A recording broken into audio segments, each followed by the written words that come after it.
All right. I was told to speak on the subject of healthcare consumer behavior in the USA.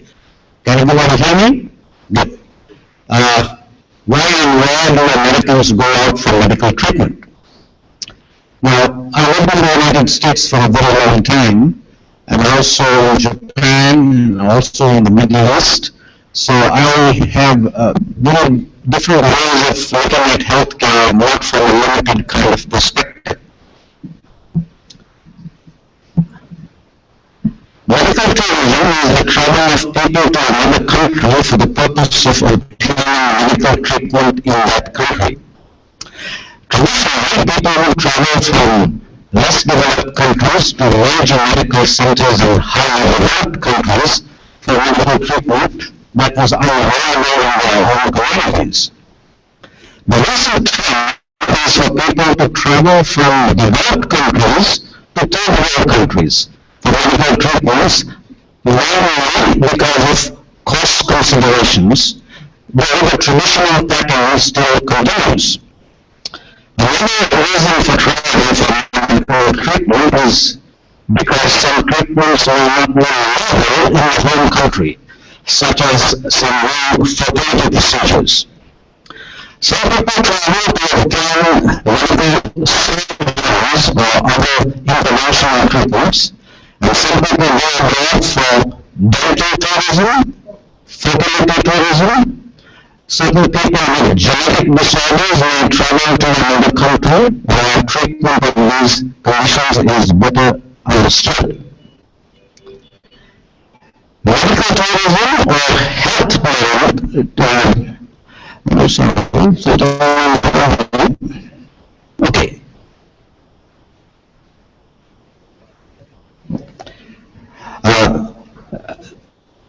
I'm sorry about in the sense of the order. However, virtually almost any type of health care is included in this package called medical tourism, which includes psychiatry, alternative treatments, convalescent care, and even burial services. Medical tourists are subject to a variety of risks, which may include deep vein thrombosis, tuberculosis, allergic dysentery, paratyphoid, dengue, malaria, poor post-operative care, blood transfusion-related issues, and others. Now we can see from this that in the tropical countries, some of these problems are even more prevalent than in the cool climates. Now I'm going to tell you something about America. I lived there for a very long time. I have my own views of who Americans are. I think they're spoiled people, but I don't think they're arrogantly spoiled. I think they're very hard-working. Most non-Americans might not think so because of the confident flow with which Americans approach any subject. They seem to think they can do it. So they work hard, they get results, they are proud of their results, and they expect similar behavior from others. They do not seem to understand that others will not be able to come up to their mark as easily. Their expectation and attitude is, if we can do it, why can't you? The US population is 326 million. I think it's 326 million and 3 because there were 3 births this morning. Anyway, healthcare in the US world, which is a capitalist and business-like mind, is considered more as a product than as a service, as it is in the European and the British Commonwealth context. So about 326 million customers or consumers. We don't like the word patient too much. Of this, about 85%, about 277 million people, have a standard insurance scheme, mostly private, some government, and that covers about 70 to 80% of medical costs. So the balance, 20 to 30%, has to come out of your pocket. Of this 85% of the population, about 229 are mostly employed and are covered by mandatory employer-subsidized health insurance plans. Now, this is a very powerful support structure for the maintenance of healthcare. This employer subsidy is a major cost and also a major deterrent to the business world, and it is an eternally sensitive political issue, but the business community always trying to reduce the benefits package. This basic fee structure is called fee for service, and the general American public seems to be content with this situation and is resistant to change. They are not very happy at what they see happening in Canada and the UK and Europe. This fee-for-service payment structure has created a situation which has tremendous power. To the point of influencing medical practice, ethically, politically, economically, and even clinically. That's how powerful the insurance companies are. The balance 15% are either uninsured or underinsured, which means they have to bear the full expense of the medical care or else pay more than 50% of the cost. Presently, the Obama administration is trying to reduce this population by enforcing mandatory insurance. However, the 85% do not seem to be too interested in this issue, especially if this will result in increased costs. The American Congress is also not too enthusiastic about pushing this. After the age of 65, medical care comes under the federally funded Medicare program. This program is chronically underfunded, contrary to the expectations of the public. They don't realize this till they get to the age of 65. And this has resulted in restricted access and co-payments that come to about 50%. This is an expensive item in a person's retirement budget. Unfortunately, this program is also subject to major fraud schemes due to poor government oversight, and it is a sad comment that foreign medical graduates are featured disproportionately in these schemes, including North Americans. There are many who are in jail at the moment. This 50 million uninsured or underinsured Americans, plus a large number from the retirement age group, are therefore always on the lookout for a better or cheaper way for healthcare. They assume and trust that safety and quality will be the same as in their home country. In the context of present-day globalization, looking for a better way in a foreign country is not a strange idea. And here enters the concept of medical tourism. And at this 50 million plus population, however, with accumulating positive experiences, the major insurance companies are also participating in this business, based purely on cost and profit advantages. Recently, the employer-sponsored healthcare schemes have begun exploring medical cover programs as a way to cut employee healthcare costs.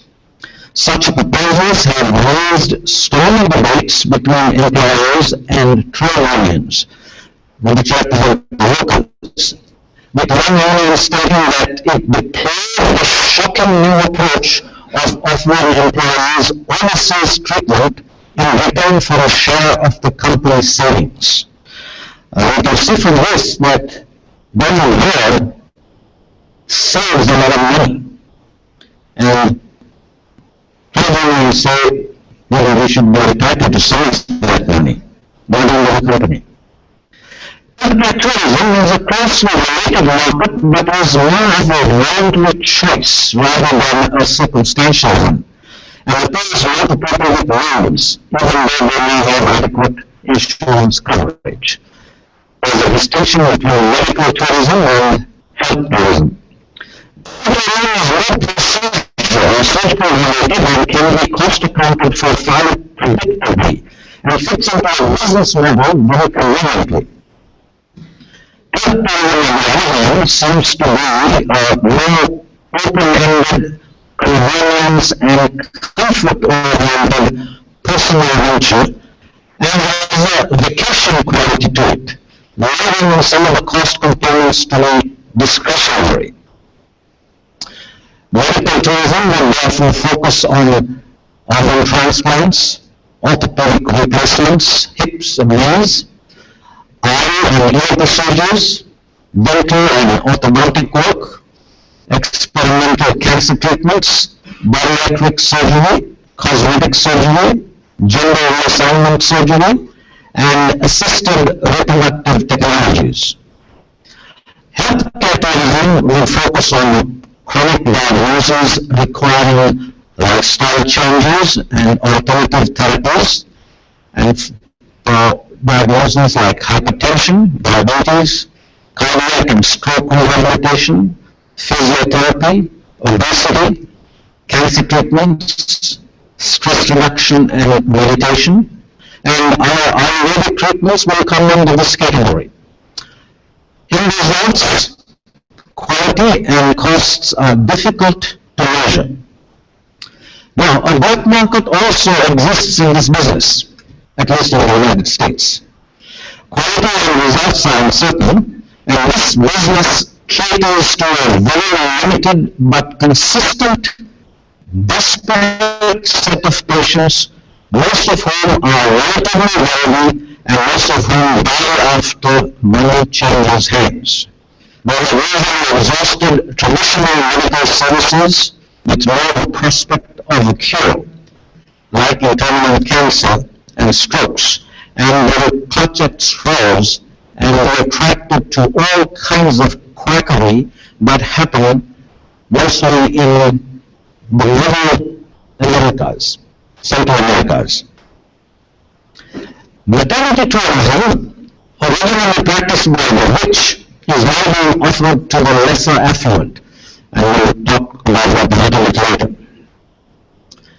Presently, medical and healthcare tourism is big business in North America, UK, and some Western countries, while medical services are being outsourced to foreign countries.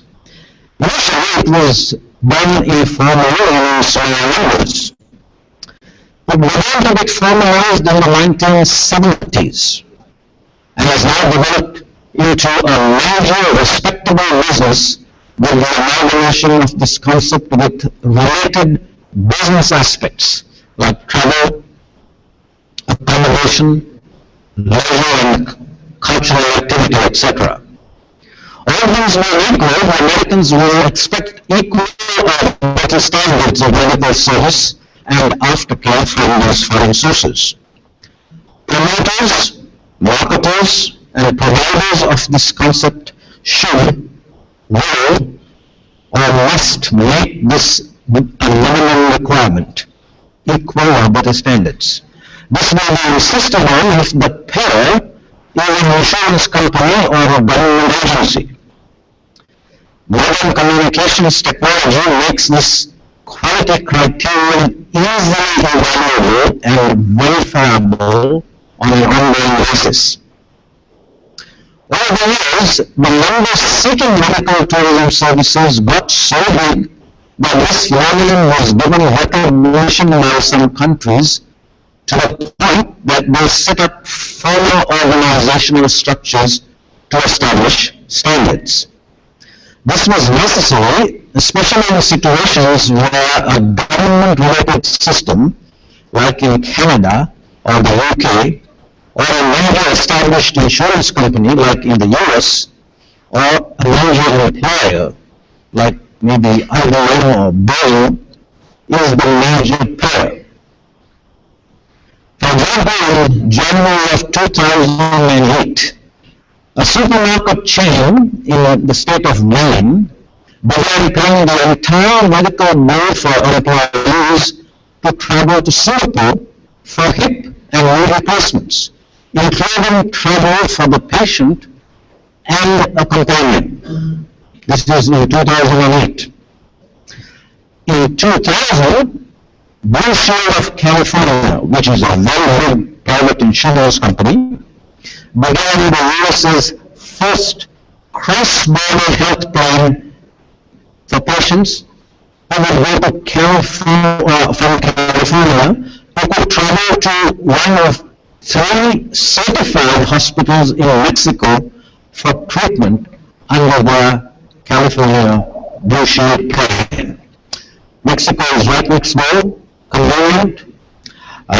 There is a language issue, however, overall, for an American company to okay this claim, it means there is a lot of learning involved in the whole process. In 2007, another subsidiary of this Blue Cross Blue Shield plan of South Carolina teamed up with hospitals in Thailand, Singapore, Turkey, Ireland, Costa Rica, and India. Now you can see how the market is expanding. Medical travel packages can integrate with all types of health insurance plans. Now, the United States has a lot of health insurance plans. Preferred provider organizations, high deductible health plans, various other names. All those plans are now looking into this area. Now, trade unions also began to raise the issue of legal liability. Should something go wrong, and there is also called potential job losses in the U.S. healthcare industry, if medical care is going to be outsourced. Employers, on the other hand, offer incentives, such as paying for air travel and waiving out-of-pocket expenses for care outside the U.S. So you can see how in the workforce there are many forces trying to save money. In 2008, a business magazine called Fast Company has a major article discussing the globalization of healthcare and describes how various players in the U.S. healthcare market have begun to explore it. It's a very revealing article, lots of details. Now, this concept leads to international healthcare accreditation, which is the process of certifying the level of quality for healthcare providers and programs across multiple countries. International healthcare accreditation organizations certify a wide range of healthcare programs and settings such as hospitals, primary care centers, medical transport, ambulatory care services, and professional qualifications, experience, and credentialing of the providers. India, Thailand, Malaysia, and Singapore have many of their core clinical staff as foreign trained, UK or USA mostly, implying better or familiar quality. Now, this is a map of North America. The United States is really not a very large area. It's like here. Canada is huge, although their population is small. But all these little countries, Mexico and some of the countries further down, they are little countries, but they have various specialties. So it's easy for the American population to travel. It's easy for the Canadian people to travel to the US. for the US people to travel to South America. The USA population, to the USA population, one needs to add the Canadian population. That's 36 million. And you call it the North American population. All for different reasons, many Canadians, especially senior citizens, are opting for medical tourism services abroad. Mostly it is because of delay in getting services. In fact, Canada was the first country to establish a system of quality control for this phenomenon in 1968. It's the Canadian government that ended up paying for these services, so they wanted to make sure they got adequate quality for these services. Accreditation Canada International now accredits facilities in 18 countries. So you can see how wide the influence is. Approved treatments and procedures done in these facilities will be reimbursed almost at Canadian rates, which is a source of satisfaction to the Canadian government because the waiting list is reduced and getting paid at that level in a third world country or some other place is a big boost for the providers. In fact, when I went to the United States for the first time in 1973, one of the first things I learned was that people were coming in busloads from Canada just to cross over to New York or to the state of Washington because there were hospitals that had contracts with these places for operations like repair of hernias, for cataract surgery. And in those days, hip and knee replacement was in its infancy, so there weren't large numbers, but they were aiming at that market. In the USA, the JCAHO was formed in 1951 and the Joint Commission International in 1994. It is now considered the gold standard for healthcare quality internationally. They require very strict and high standards for accreditation with on-site visits every 3 years. Most American consumers are aware of this as their local hospitals are usually JCAH recognized or certified. Now here are a list of the international healthcare accreditation organizations. You have them in India, in the US, in the UK, in Australia, New Zealand, Canada, and France. There are various standards that they use. This one called QHNZ from New Zealand, they use quality standards that are based on those used in Australia and Canada. QHNZ is accredited by the international umbrella organization called ISQA, International Society for Quality in Healthcare. This is an organization responsible for accrediting the Joint Commission International scheme in the US and Accreditation Canada, as well as accreditation organizations in the UK and in Australia. And within the United Kingdom, there is another organization called UKAF, the United Kingdom Accreditation Forum, which is responsible for accrediting schemes within the United Kingdom. Increasingly, most hospitals are now looking towards dual international accreditation, perhaps having both JCI to cover potential US clientele and Accreditation Canada to get the Canadian population.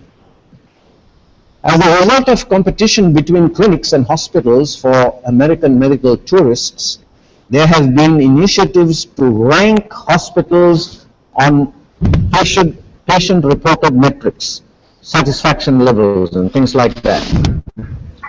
There are many dedicated organizations that serve this trade now.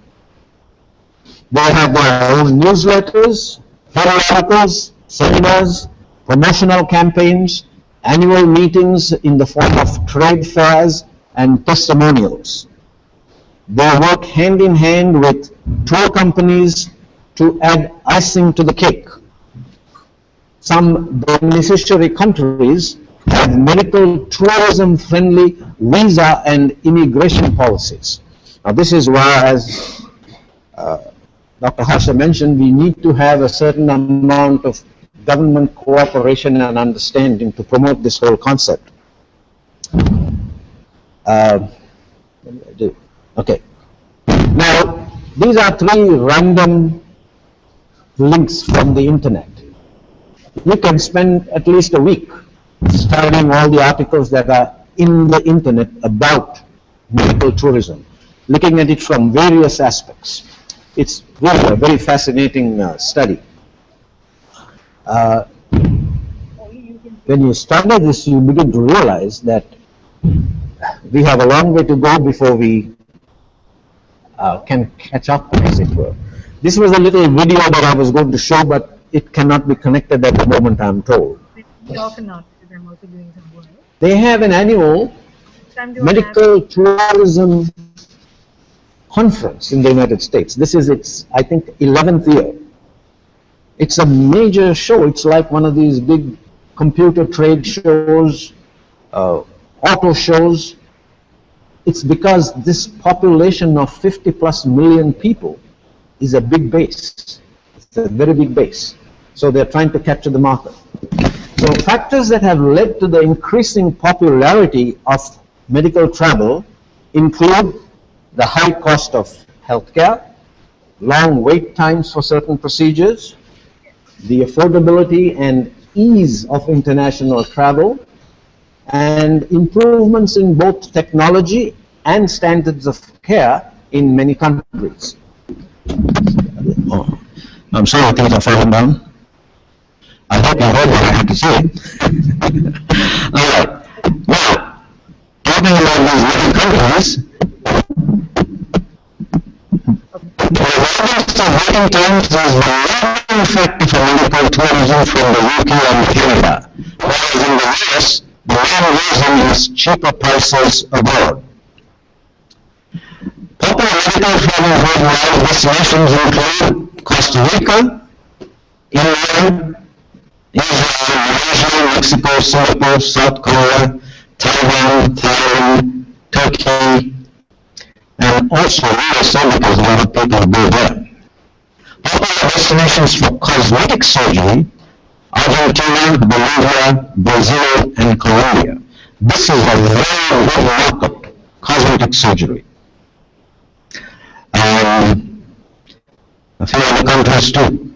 You can see that there are Middle and South American countries, there are certain convenience in terms of travel. Other destinations include Belgium, Poland, Slovakia, and South Africa. Now, I have mentioned all these different countries to give you an idea how widespread this business is. Unfortunately, I couldn't find Sri Lanka mentioned anywhere. I'm not saying that however, it shows that there's quite a distance we have to travel before we can get there. Now, lately, a lot of younger people have begun to travel for assisted pregnancy, such as in vitro fertilization or surrogacy, or freezing of embryos for fetal reproduction. Now, these are issues that are not clearly defined in law in some countries like Canada and the US, and therefore are very forbidden. So lots of people are very hard for this. Surrogacy is a big business in India. It's a massive business, and it's related to, of course, the poverty level also. Now, maternity tourism is an organized business since about 10 years ago. This was a BBC news item just about 10 years ago. What are we talking about? The message here is that obtaining a citizenship and its attendant benefits in a Western country, and the clients are mostly from the affluent Asian countries. The Chinese government are the most active in the field, and they have turned it into a great business, much to the displeasure of the USA, Canada, UK, and I'm told that in Australia and some of the European countries.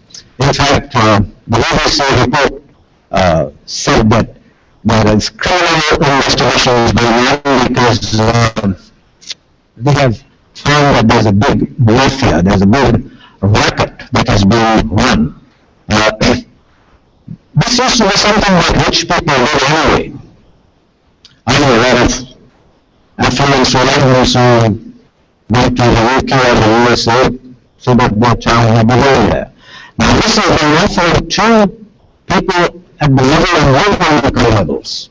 So that's the way the marketplace has been exploited. Now, presently the American lifespan is about 82 years. Retirement age is generally 65. So there is a period of about 20 years or more that one has to live in retirement. Most Americans in the middle and upper classes are very active and look forward to retirement to further enjoy life. Their attitude to life and retirement is not one of closing up and getting ready for death. No, that's when they want to do something more. That's a big market, okay? Being sedentary is not an American attitude to life.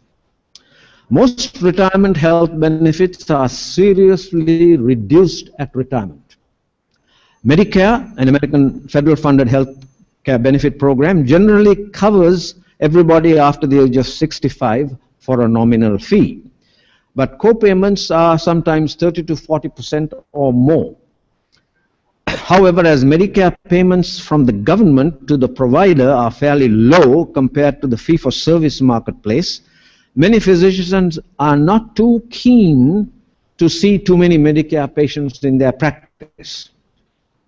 So this makes for a natural backlog comparable to a waiting list as in Canada and the UK.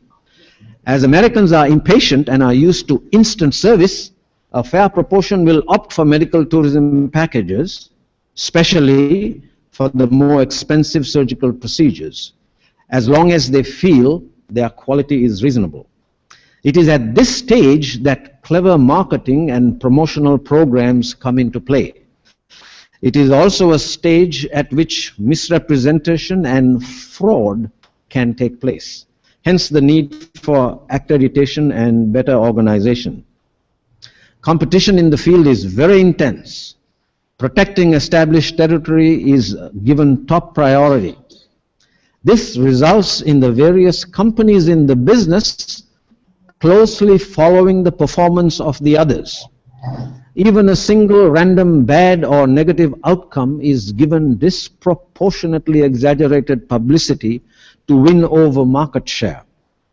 Newcomers into the field have to maintain a superb performance record to establish confidence and trust. This by itself is a formidable task. From the above, it can be observed that the medical tourism bus is already full and in steady and stable operation. Sri Lanka is trying to get a foothold on the footboard. I don't mean this in a derogatory way. That's how bad the competition is. So one has to be a significant player. You must have not a bus, but a luxury coach. And it should be fully air-conditioned and with bathroom facilities, with entertainment and communication facilities like in the airlines, you know, and customized cuisine and various other little goodies. Okay. It should have a tour guide fluent in the particular culture and language of the patient, and the professional credentials of the provider and staff should be impeccable. And now we have to look for strategies as to how to capture this competitive market. First of all, to develop markets, you have to have honest advertising and promotion. You have to combine it with established tour operators to make the package further inviting. You have to apply for international accreditation. Focus on a few procedures and treatments to develop experience. You have to have language fluency, religious accommodation, and the transport services. You have to build trust and credibility. Invite foreign agents for in-house and local tours. Appealing physical plant and environment is very important. Build in-house quality control systems, subcommittees, meticulous record keeping, statistical analysis of performance, risk assessment, closed-circuit TV systems in the hospitals so that the companion and family members even get to see how the procedure is being done on their loved one. You have to identify reliable providers, credentialing of the entire team involved in the process, continuing professional development, continuing medical education, continuing nursing education, language fluency. Everybody should be CPR certified. Promoters have to understand the complex arrangements and medical procedures as one package. Cleverly packaging travel arrangements, quality medical services, accommodation of chaperones, and their activities and entertainment. CCTV of procedures, dedicated coordinators, dedicated team over the period of stay, generous use of paramedical personnel in the packaging process. In the traditional hospital setting, for example, we have maybe 2 or 3 shifts of nurses. You'll have a different set tomorrow and a different set the day after kind of thing. In these packages, you have to have maybe 3 or 4 people that will stay with the same patient for the entire stay. The work schedule has to be so organized that that has to be accommodated. Having new faces come and talk to you every day just upsets the consumer. You have to make life or death decisions and preparations. You have to know how to manage untoward outcomes. You have to understand death and its cultural practices and legalities. Remember, these are mostly elderly people that I'm talking about. You also have to have some kind of compensation for unfortunate or bad outcomes.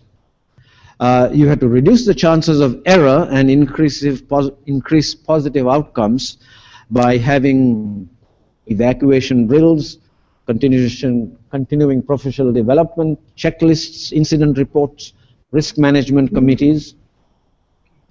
And to sustain operations, you have to maintain standards, expand the scope of services, provide a platform for testimonials, share profits with the team and not with a select few. You have to have continuing education and network. Study the changing market demands and your competition. Beware of complacency. And then you have to serve as responsible industry ambassadors. Reviews, workshops, role modeling in society, promoting local and public health projects using this experience. Now, if Muhammad does not go to the mountain must go to Muhammad. I'm sure we have all heard this. Why do I say this? Because if you have been following the news, you would realize that the Middle East has become very active in bringing Western systems or ideas or businesses into their midst, even though the local population may not be using them too much. You can see what's happening in the field of sports. Everything is happening in Dubai. I mean, a place that's boiling hot. But they play golf, they play cricket, they have auto racing. Now they're bringing medical care. They're building a thing called Dubai Health City. Huge hospitals and universities are establishing operations in affluent countries with good transport hubs, and those countries lack adequate medical facilities of their own. And at the same time, they provide services to the neighboring countries. I myself was in Saudi Arabia for a long time, and that particular hospital that I was at is now being taken over by Johns Hopkins University in the United States, the big name. and they are trying to capture a certain market in the Middle East where there's a lot of money at the moment. Now, these are some things from the internet that I put up here. 5 million births due to assisted reproductive technologies. That's a big market. Now they are talking about the Indian surrogacy programs and all their social implications. But it's a multi-million-dollar industry in India. So now this is getting to have a very strong international flavor, this whole business. Okay. Surrogacy agency accused of ripping off clients. If you read some of these experiences, they are really heartbreaking. Okay. Thailand bans foreign surrogacy business. This happened about maybe 3 months ago. Okay.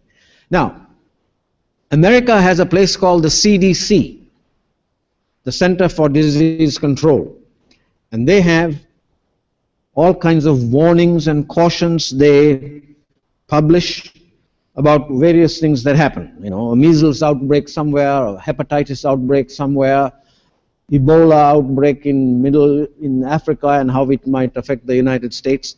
So they have various publications, TV, radio, and to school libraries, etc., where they give travel advisories. And they also have travel advisories about medical tourism. Now, this is the government trying to advise the Americans about what to watch out for.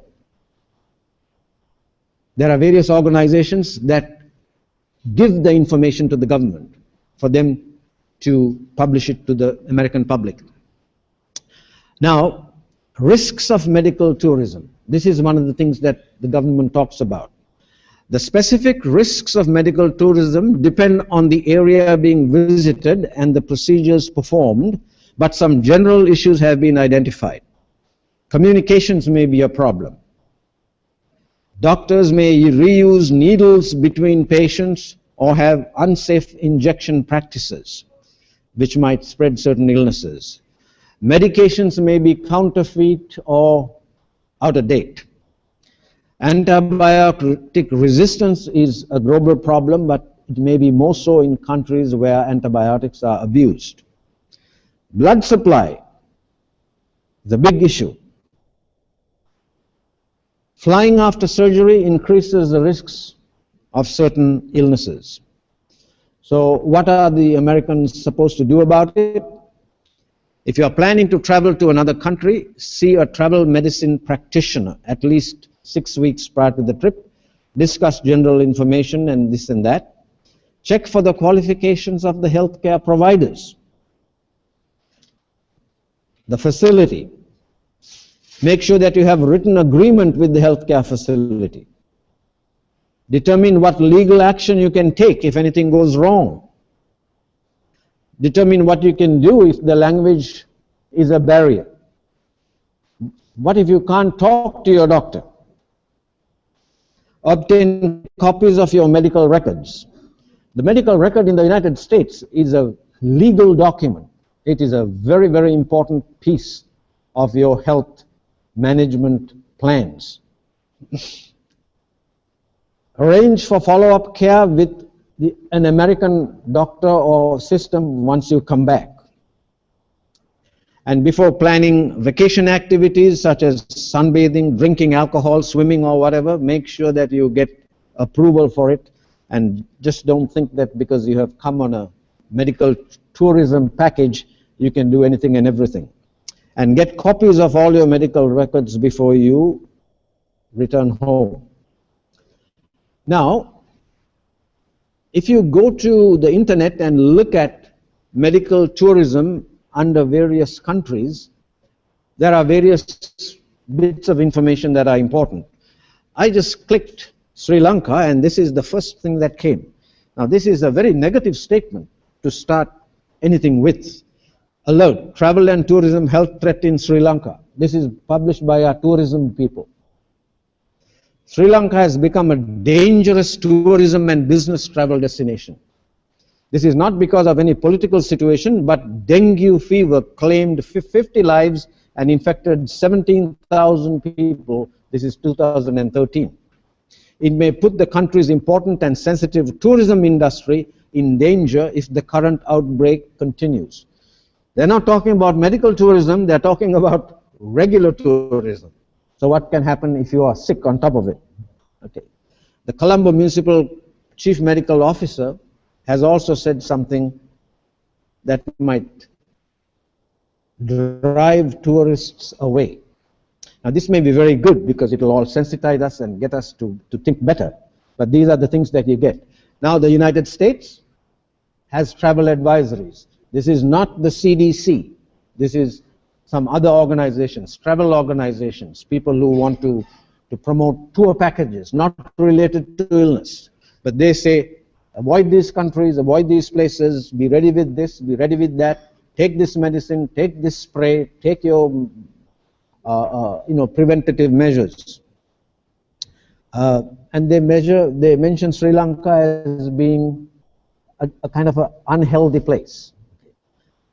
The United States travel warning says dengue fever may be fatal if left untreated and often impacts children more adversely. Australian government, this is about travel to Sri Lanka, states that all regions of Sri Lanka experience outbreaks of the mosquito-borne dengue fever.